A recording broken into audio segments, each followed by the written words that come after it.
bukan fund manager, Speaking to you, Mr. Speaker, gak kerja di Wall Street, The pay of the worker rose and the pay of the CEO rose. Everything rose together. tapi return investasinya ngalahin Warren Buffett. Perempuan ini untung besar tiap kali pemerintah Amerika Serikat punya kesepakatan baru atau sahkan undang-undang baru untuk industri lo. Siapa dia? Kok bisa sih? Sini aku jelasin. Hari ini aku punya cerita yang bakal bikin kamu mikir dua kali soal politik dan investasi.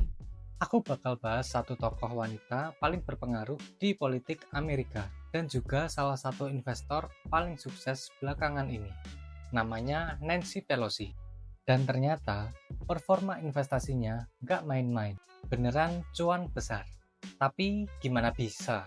Kalian bayangin deh, 1 bulan sebelum Kongres Amerika Serikat ngeluarin undang-undang yang menguntungkan Nvidia, Pelosi investasi $5 juta di saham Nvidia. Apakah ini cuma kebetulan atau ada bocoran yang nggak kita tahu? Nancy Pelosi itu bukan orang baru di dunia politik. Lahir di Baltimore, dia berasal dari keluarga politisi. Ayahnya mantan wali kota Baltimore dan anggota Kongres Amerika Serikat. Sejak 1987, Pelosi udah jadi anggota US House of Representatives atau Dewan Perwakilan Amerika dan bahkan jadi perempuan pertama yang pimpin Dewan Perwakilan tahun 2007. Tapi yang bikin menarik bukan cuma karir politiknya. Secara finansial, dia bisa dibilang mesin uang. Gaji resminya sebagai politisi cuma sekitar $223.000 per tahun, tapi kekayaannya per 2025 tembus $260 juta, naik 4 kali lipat dalam waktu kurang dari 1 dekade. Dan bukan karena warisan atau startup ya, mayoritas kekayaannya berasal dari investasi saham bareng suaminya Paul Pelosi.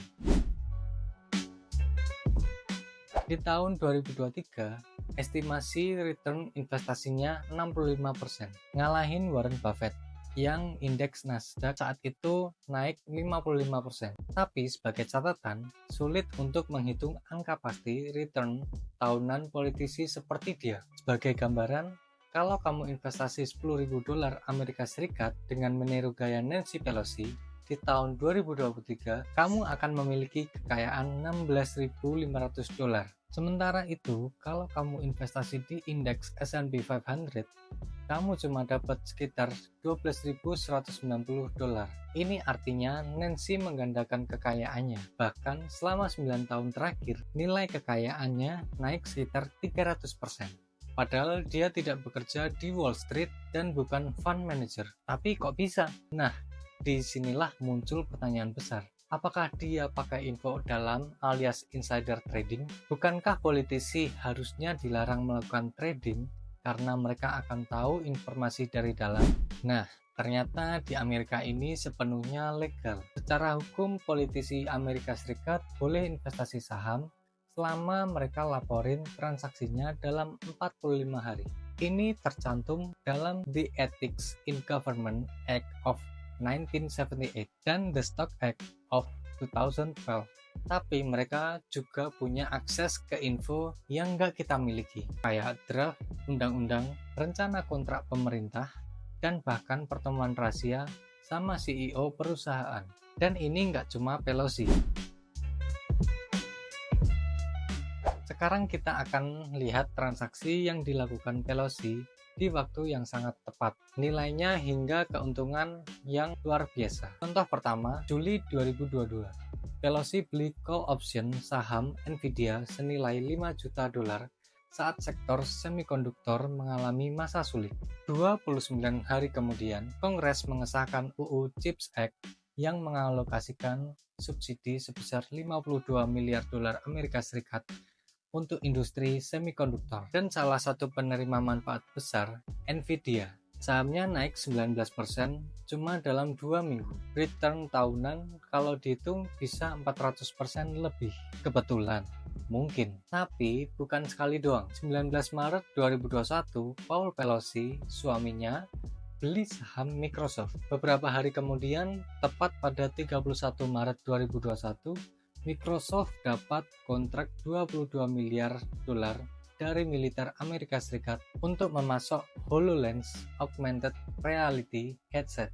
Dan siapa yang punya peran penting dalam menyetujui anggaran militer? Yap, Nancy Pelosi. Seperti kita ketahui, Pelosi saat itu adalah ketua DPR yang juga mengawasi dan mengatur anggaran federal, termasuk kontrak pertahanan. Jadi, walaupun ada Stock Act yang larang insider trading, buktinya susah. Karena gimana cara buktiin niat seseorang beli saham? Mereka tinggal bilang, oh ini analisis pribadi. Padahal mereka punya info jauh lebih dalam daripada kita. Menurut jurnal riset finansial tahun 2023, anggota Kongres bisa outperform pasar sekitar 12% per tahun. Jadi pertanyaannya bukan apakah ini adil, tapi gimana kita bisa manfaatin info ini juga. Karena menurut hukum, semua transaksi mereka harus diumumkan publik. Kita bisa ikutin gerakan mereka, mengikuti gaya investasi Pelosi jadi semacam indikator market buat orang yang tahu caranya. Ada 2 cara mudah buat tracking. Yang pertama, akun Nancy Pelosi Stock Tracker di X yang dulunya Twitter. Yang kedua, platform seperti Unusual Whales yang pantau transaksi politisi. Sekarang pertanyaannya, saham apa aja yang lagi dipegang Pelosi? Hal pertama yang dia tonjolkan adalah don't put all your eggs in one basket.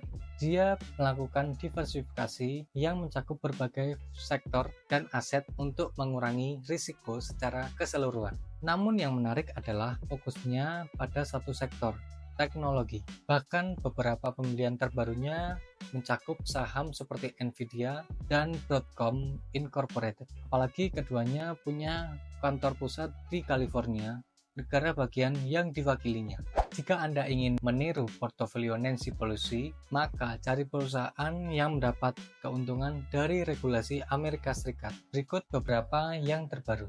Yang pertama, Nvidia atau NVDA, investasi kontroversial yang terus dia tambah hingga Januari 2025. Yang kedua, Google. Ini adalah pembelian terbarunya dengan nilai tinggi, kemungkinan karena rendahnya valuasi saham. Yang ketiga, Microsoft. Udah terbukti untung besar dari kontrak militer di 2021. Yang keempat, Palo Alto Networks, merupakan perusahaan pemimpin dalam sektor keamanan cyber. Ini menyoroti bahwa Nancy fokus pada sektor teknologi khusus. Yang kelima, Tempus AI, perusahaan AI yang jadi taruhan besar baginya di kuartal ini. Tapi laporan resmi ini baru dipublikasikan hingga 45 hari setelah transaksi. Sehingga saat diumumkan, mungkin aja harga sahamnya sudah melonjak. Namun, banyak dari saham-saham ini cenderung terus naik bahkan setelah kurun waktu 45 hari tersebut. Kesimpulannya, Nancy Pelosi bukan cuma politisi senior, tapi juga investor yang sangat beruntung. Kita mungkin nggak punya akses ke ruangan rahasia atau briefing CEO, tapi kita punya akses ke laporan transaksinya. Dan itu bisa jadi alat buat bantu keputusan investasi kita. Jadi kenapa enggak manfaatin kesempatan ini? Kalau kamu suka video kayak gini, jangan lupa like, subscribe, dan aktifin lonceng notifikasi. Aku bakal bahas lebih banyak strategi investasi, kisah investor, dan cara kamu bisa belajar dari mereka. Sampai jumpa di video berikutnya.